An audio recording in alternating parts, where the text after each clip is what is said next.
Today, me and the kids were out here walking and we noticed web worms on our pear tree.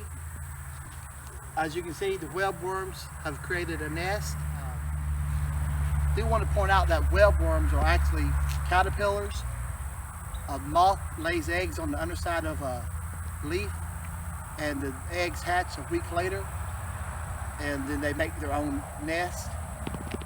Usually we would not even worry about web worms on our tree because they don't really damage a big tree. But since this is a small tree, we are going to remove the web worms.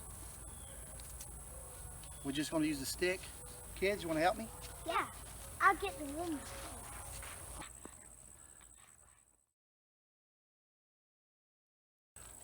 As you can see, here are the caterpillars.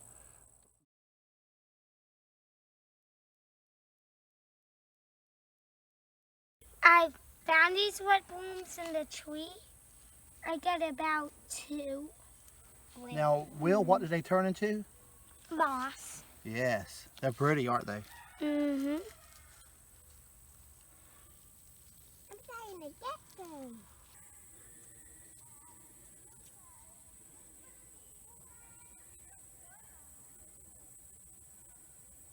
As you can see, these web worms, they're very hairy.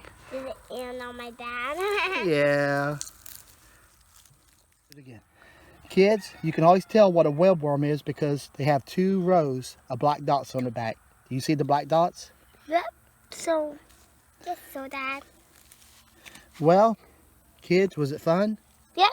I'm gonna touch one real quick. No, Will. You can touch it. They're not poisonous. Very hairy. Very. I'm scared.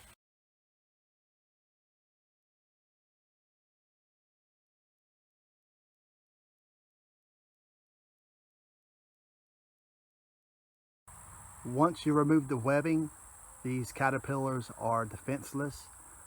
It makes them easy prey for birds and wasps. That's why we don't believe in using any type of chemical when you can just, do it naturally. Photosynthesis occurs through the leaves of plants and trees. So for a big tree, the reason it wouldn't hurt the tree is because it's so big and they only eat a few leaves. But for a small tree, when they eat the leaves off, they can really damage it or stun it. These leaves have been partially eaten. The black spots, that's their waste.